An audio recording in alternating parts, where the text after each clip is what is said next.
Good morning and welcome to day 2 of the Singapore FinTech Festival. My name's Eric Lim and I'm the CSO of UOB. Sustainability. Much has been said, heard, and read about on this topic, in particular, climate change. At last year's COP26, many new alliances and commitments were made.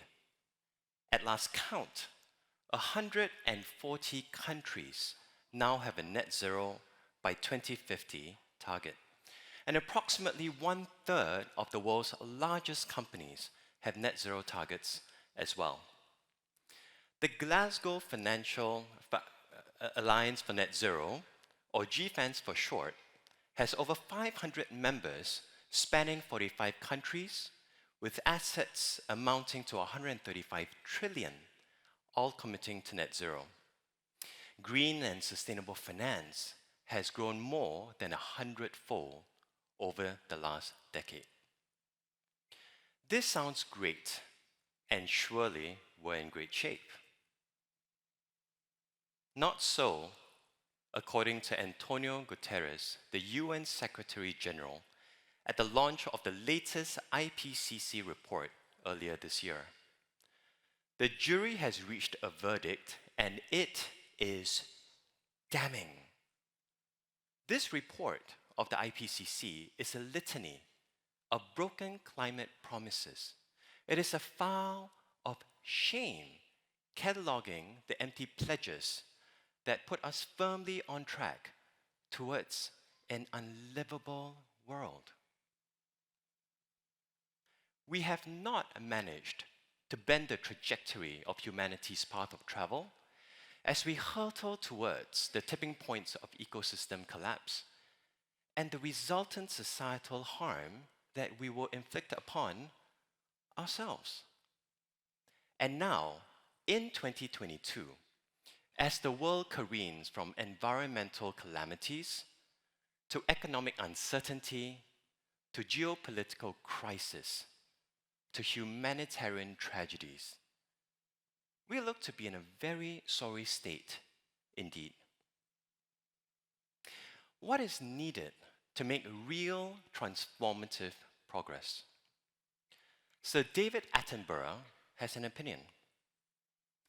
Real success can only come if there is a change in our societies and in our economics and in our politics.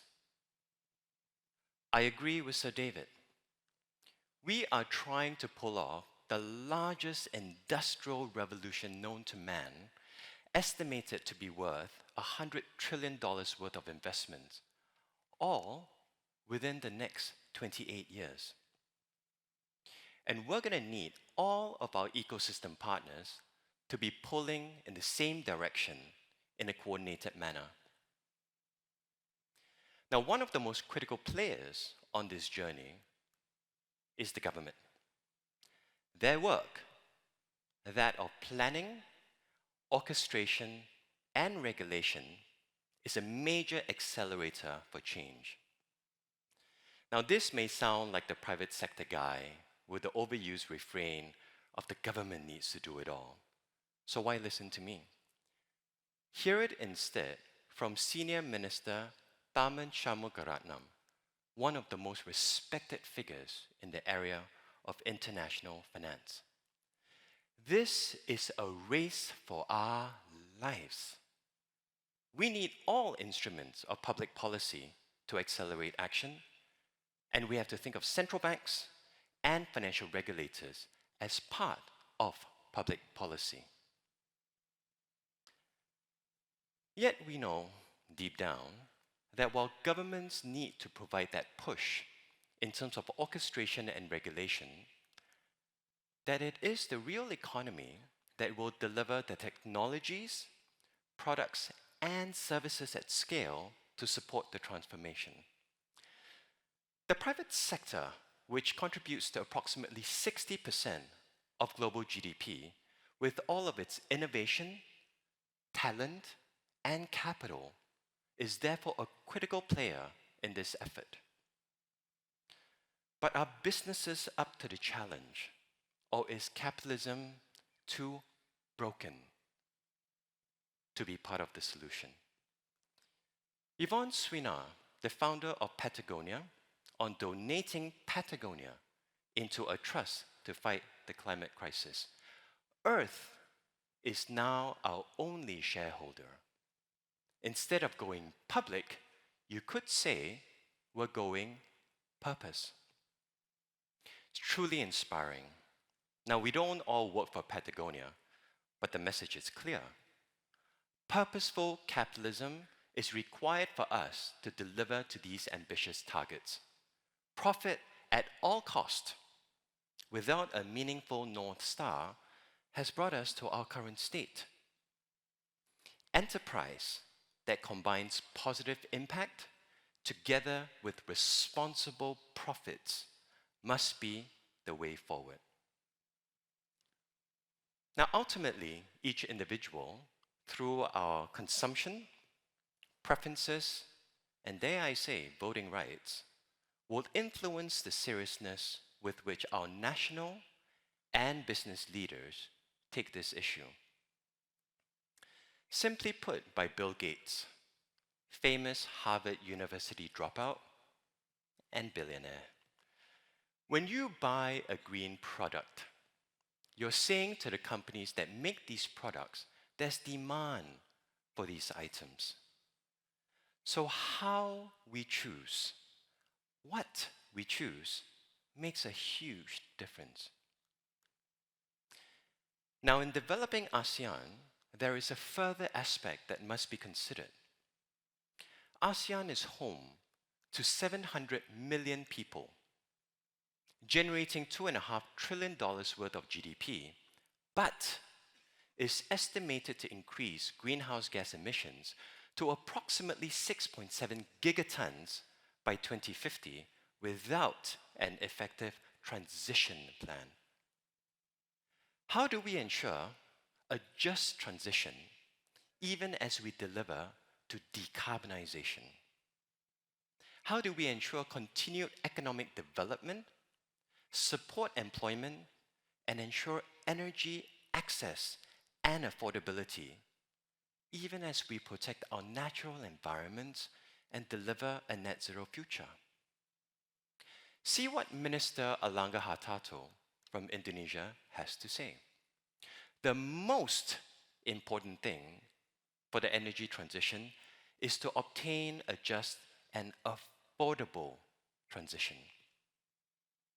Our modern economy runs on immense levels of energy consumption. 70% of greenhouse gas emissions are related to the generation of energy for electricity, to heat and cool our homes, to power our cars, our ships, and our planes. It is what allows us to build our megacities and keep them running. Cracking the clean energy transition is the Rosetta Stone to decoding our path towards a net zero future.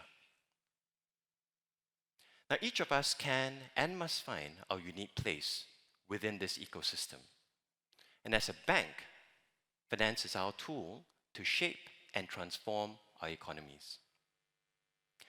Tied to this concept of a just transition is transition finance, a powerful tool needed to decarbonize hard-to-abate sectors.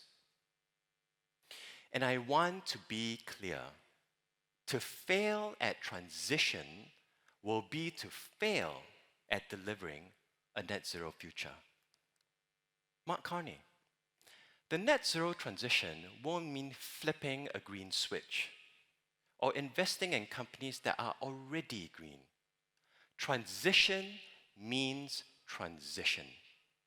And financial institutions must go where the emissions are and back companies to transform their businesses for a net zero world. At UOB, I know what we have to do. Our efforts will go towards this goal of building a sustainable future for Singapore and ASEAN. Today is where the nexus of sustainability, technology, and finance converge. And there's an exciting agenda lined up for you. Before we launch into the rest of the day, I'd like to leave you with one more quote. Sir Robert Swan: "The biggest threat to our planet is the belief that somebody else will take care of it."